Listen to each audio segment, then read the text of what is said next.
একজনে একবার ফেল করলো, দুইবার ফেল করলো, তিনবার ফেল করলো, চারবার পর্যন্ত আপনারা পড়ান, রেজিস্ট্রেশন কোশ্চেন করেন না?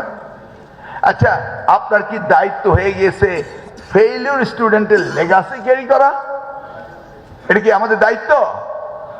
দুইটার বেশি সুযোগ পাবে না। জানেন 56 ধরনের কোশ্চেন করা হয়।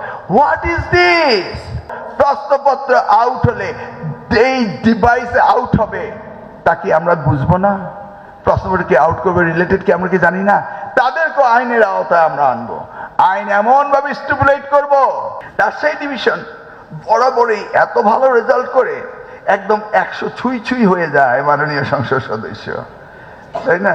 পারেন তো 100-এর উপরেও দিতে চান আপনারা। যেমন 2021 94%, আবার 2025 77% নেমে আসলো। কেন এত সুন্দর রেজাল্ট নেমে আসে কেন?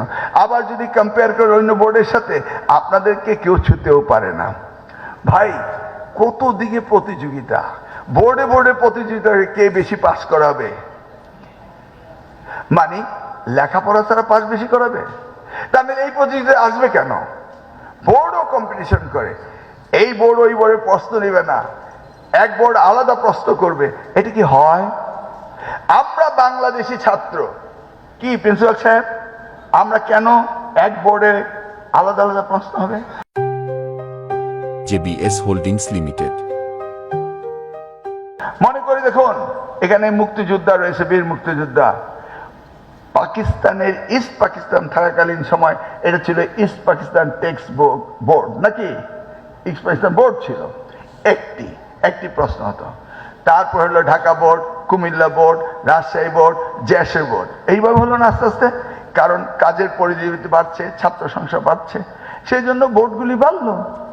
এরপরে আমি এসে আরো বাড়ালাম, Dinajpur board, Sylhet board, Barishal board, Chittagong board বাড়ালাম 8টা। বিগত দিনাজপুর বোর্ডও করলাম, হলো 8টা। এরপরে আবার বিগত সরকার করলাম ময়মনসিংহ বোর্ড, 9টা বোর্ড হলো, আর 2টা তো টেকনিক্যাল বোর্ড, মাদ্রাসা বোর্ড রয়েছে। এই 9টা বোর্ডে আলাদা আলাদা প্রশ্ন করতে শুরু করলো, নিজেদের মধ্যে প্রতিযোগিতা হতে শুরু করলো। এটা কি হয়? আমি রাজশাহীর ছাত্র না আমি ঢাকার ছাত্র, না আমি চিরাঙের ছাত্র না আমি দিনাজপুরের ছাত্র, আমরা তো একই প্রশ্নপত্র পরীক্ষা দিতে পারি।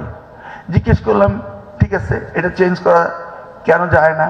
বললো যে স্যার, চেঞ্জ করলে যদি হঠাৎ করে প্রশ্নপত্র আউট হয়ে যায়, তার মানে এখন আমরা ভাববো প্রশ্নপত্র আউট হয়ে যায়, সেই জুজুবুরু ভয়ে থাকবো। প্রশ্নপত্র আউট হলে এই ডিভাইসে আউট হবে, তা কি আমরা বুঝবো না? প্রশ্নপত্র কি আউট করবে, রিলেটেড কি আমরা কি জানি না?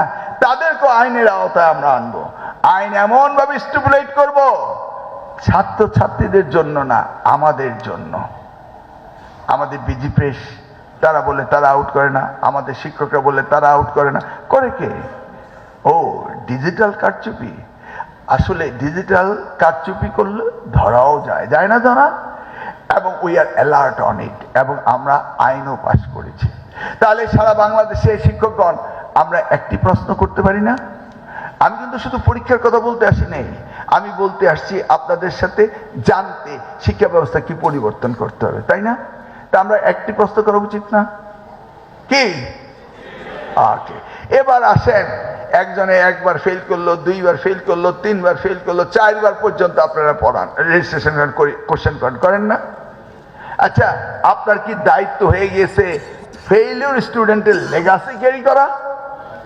এটা কি আমাদের দায়িত্ব? দুইটার বেশি সুযোগ পাবে না। জানেন 56 ধরনের কোশ্চেন করা হয়। What is this?